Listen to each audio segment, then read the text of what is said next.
Ashley, are we good to go? Looks like we're recording. Yes, we are. Great.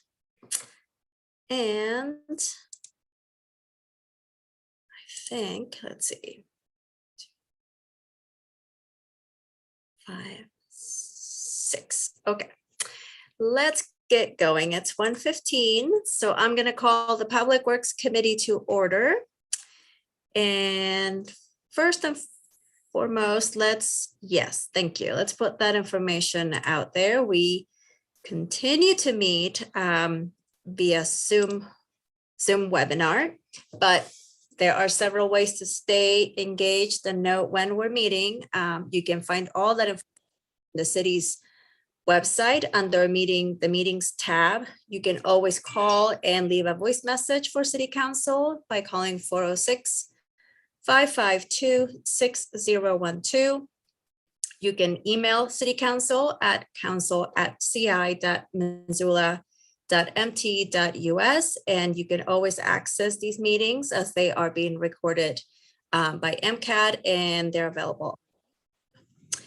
So with that, if we can get a roll call for attendance, please, Ashley. Anderson, Present. Becerra, Present. Contos, Harp, Here. Hess, Present. Jones, Merritt, Present. Ramos, Cheryl, Present. Vasika, Present. Von Lossberg, West,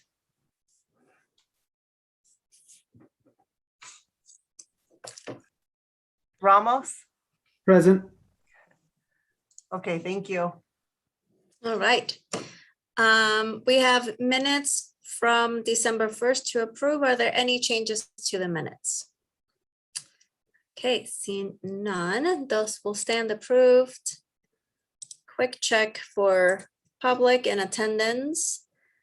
This would be an opportunity to provide public comment on any items not on the agenda. So please let us know. We'll allow you to speak.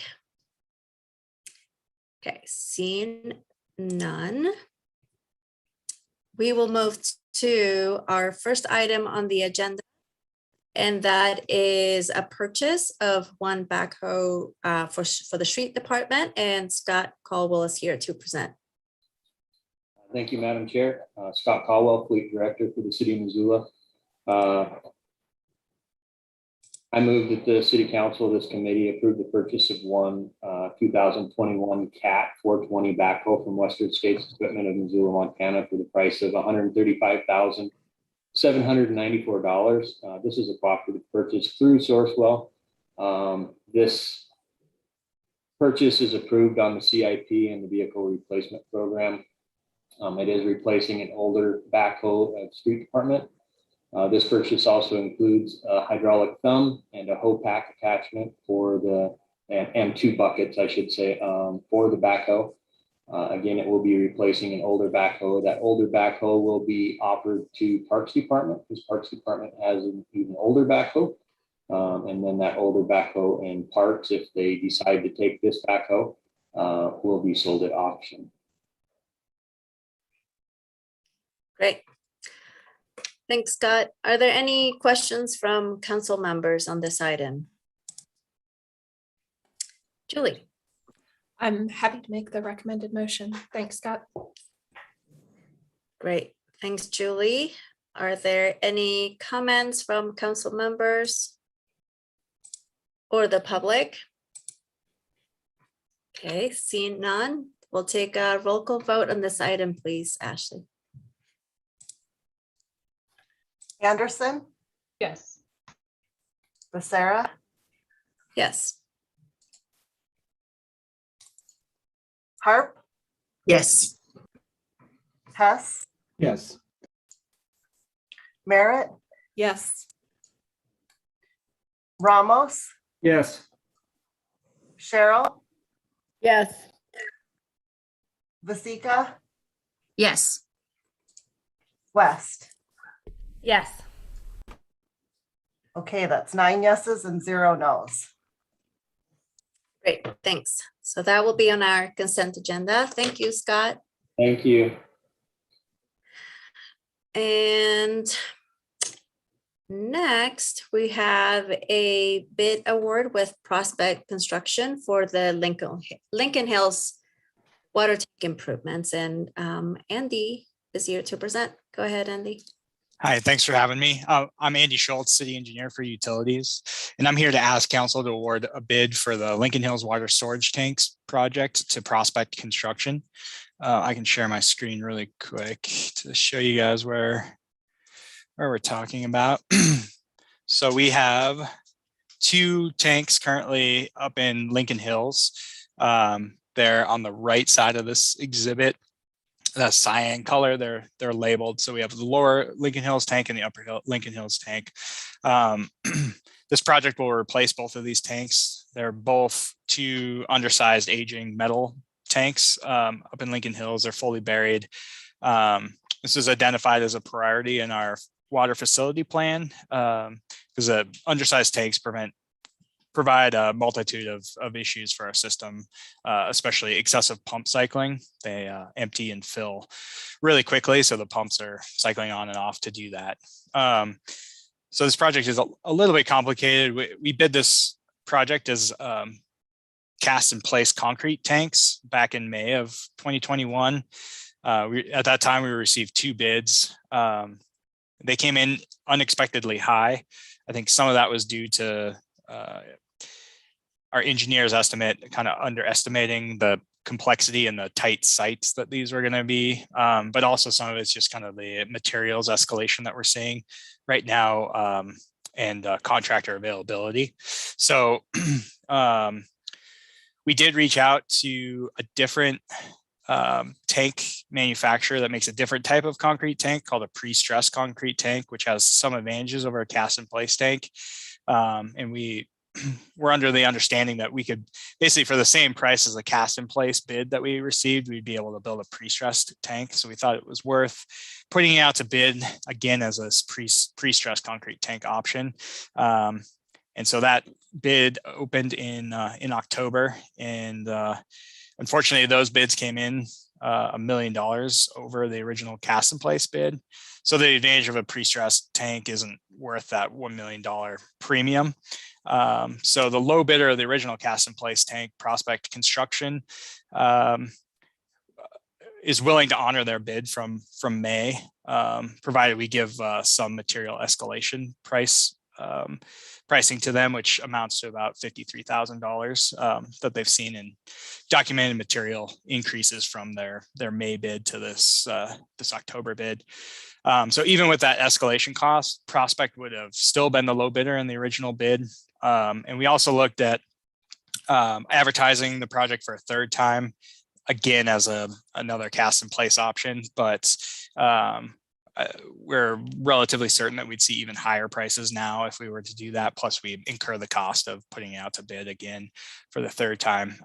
So we would move to award this to Prospect Tank based on their original bid with the escalation costs, and that total comes in at $2,154,490.18. And this will be paid out of the Water Enterprise Fund via a state revolving fund loan. So that's all I've got. Thanks, Andy. Heather, go ahead. Thanks, thanks, Marta. Andy, just out of curiosity, what percentage of projects that unfold do we have a willing partner that's willing to continue to work with us and accounting for some additional materials price increases? Is that normal, or is this kind of just due to the environment that this is kind of a one-off that we should appreciate? I think we should be very thankful. I think Prospect Construction's new to town, so they're getting their foot in the door. So they're working on 2 projects currently with us. We've awarded another water main project to them a couple of weeks ago.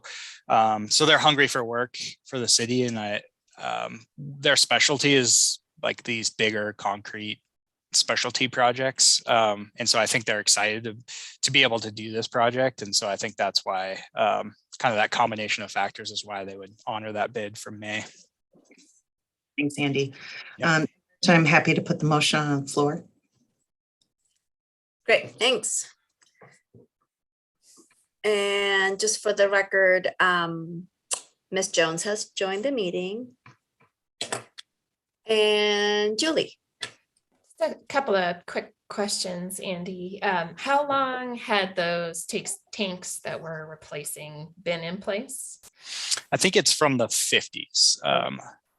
Yeah, I can pull up, but they were like basically, they weren't even necessarily water tanks to begin with. I think they're kind of a generic steel tank. So, and definitely no sizing analysis into them. Awesome. No, that's good to have that perspective of how old some of this infrastructure is that we are replacing. And then one quick follow-up, if I may. Yes, please. So how long do we expect? What's the life expectancy of the cast in place tanks that we are planning to put in? With regular maintenance, these things they'll last well over 50 years, but probably more likely 100 years. Yep. Excellent. And I think that it's great that Prospect was willing to work with us like this on honoring their bid with just a small additional fee for the cost of we know costs are skyrocketing for materials. So I, for one, definitely appreciate that. Yep, I agree. Okay, so we have a motion on the floor. No more questions from council members, looks like. Quick check for public. Let us know if you want to comment on any of these items. But seeing none, we'll take a roll call vote, please. Anderson, Yes. Becerra, Yes. Harp, Yes. Hess, Yes. Jones, Yes. Merritt, Yes. Ramos, Yes. Cheryl, Yes. Basika, Yes. West. Yes. That is 10 yeses and 0 nos. Great. So that too will be on our consent agenda. Thank you, Andy. And we will move now to item 3.3 on our agenda, and that is vacation of public right-of-way, public roadway easement and public utility easement in the 44 Ranch Estates development. And Mark Todorovich is joining us and giving us a presentation. Thank you. I'll share my screen.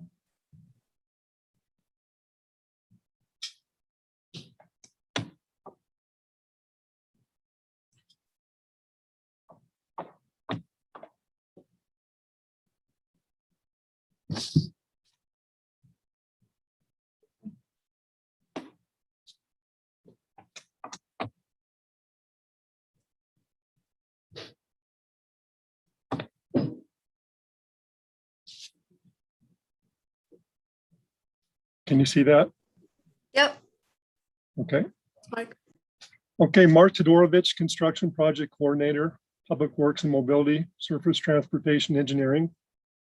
This is consideration for a public roadway easement and public utility easement vacation adjacent to Lot 4, 44 Ranch Estates.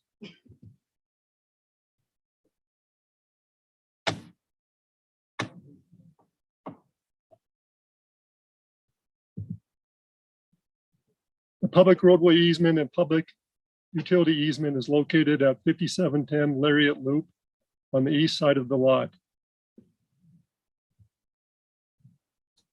This photo is at 5710 Lariat Loop looking north.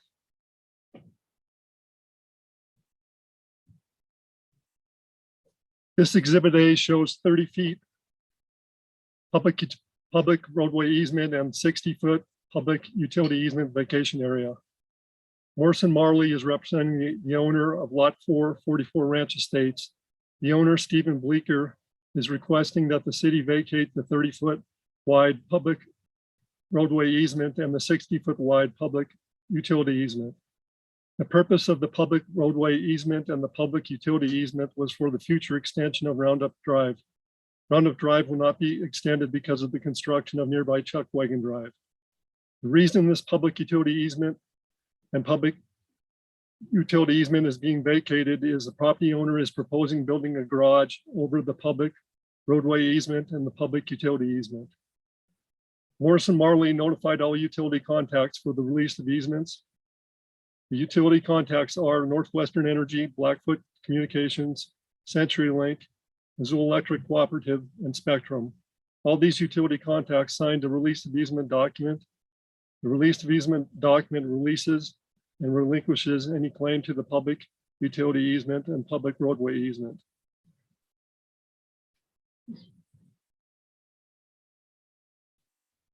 This utility map shows the existing public roadway easement, public utility easement, and the utility easement.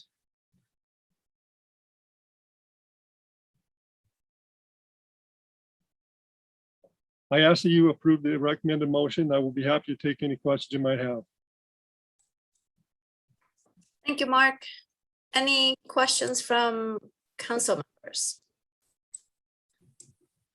Julie?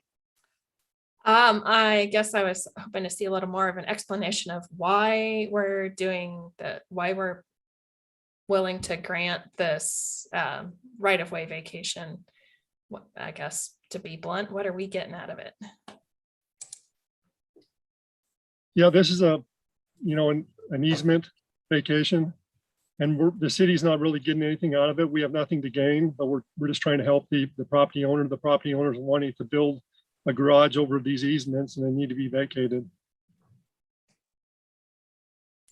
And Julie, so the property owner currently owns the entire lot, which includes the easement, and the Roundup is no longer a viable connection to the north because it's been replaced by Chuck Wagon.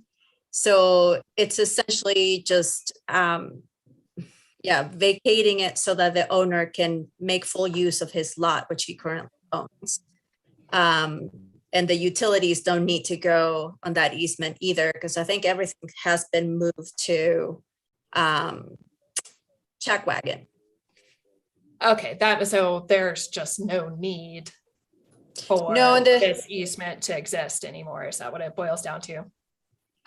Yeah, because I think if you look at the first slide that Mark showed, there's not going to be a connection to the north by using Roundup. It's all being moved to Chuck Wagon, which runs parallel to it. Okay, I appreciate that explanation. Thanks. Am I right with that, Mark? Yes, you are correct. Okay. Sandra. That was a great explanation. Thank you. And then just my train of thought on this. I don't think that the city should be granting things because we get something out of it. I think that the thing that's best that the city can do is to help property owners and our citizens best we can without getting something out of it ourselves. And I also would like to make the motion if it hasn't been made already. I don't think Julie made it. So, okay. Oh, okay. Thanks. So that would be a motion made by Sandra Vasik. And Julie, go ahead. Thanks. I maybe misspoke a bit when I said, what do we get out of it? I just was wanting to understand why we would do that. What was the explanation behind it? I mean, if the easement was put in place for a reason, then we should be careful about our decision-making to undo that process. So I think that is a very valid question of why are we doing this? And the public deserves an explanation for that. Yeah, I agree. And I think there are some specific instances where the city can use the right-of-way vacation for the gain of the general public. And we have done that in the past. I think here it's a little bit different. So I personally don't see a problem with granting this vacation, and I'm fully supportive of it. I don't see any other hands up. Are there any? We have a motion on the floor. I will quickly look at, okay, Mr. Schaefer, I'm gonna unmute you, so you should be able to provide comment. Can you hear us? Yep. I just raised a hand in case we needed to clarify anything there or answer any questions. Would point out that there has been a decision-making process. Mark might have to help me with the date, but I would guess about 8 years ago, there was an agreement between the developers of 44 Ranch to the north to relocate Roundup Drive to Chuckwagon and follow up and vacate this portion of the easement anyways. And the city did sign that at the time. So there's been some thought about what was going to happen out here. Great, thanks for that addition. Any other questions or comments? Okay, seeing none, we will take a roll call vote, please. Ashley. Anderson, Yes. Becerra, Yes. Harp, Yes. Hess, Yes. Jones, Yes. Merritt, Yes. Ramos, Yes. Cheryl, Yes. Vasika, Yes. West. Yes. That is 10 yeses and 0 nos. Great. Thank you, Mark, and that will be on our consent agenda.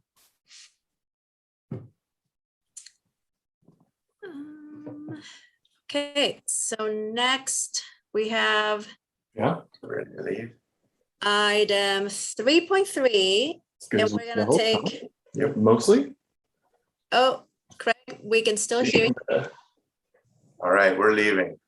Okay, Thank you. yep.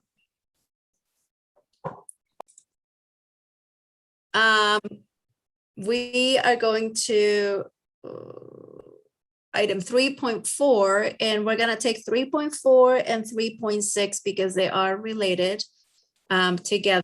We'll take 3.5 last. So with that, go ahead, Jeremy. Thanks, Marta. Good afternoon, everyone. Jeremy Keene, Director for Public Works and Mobility. I have a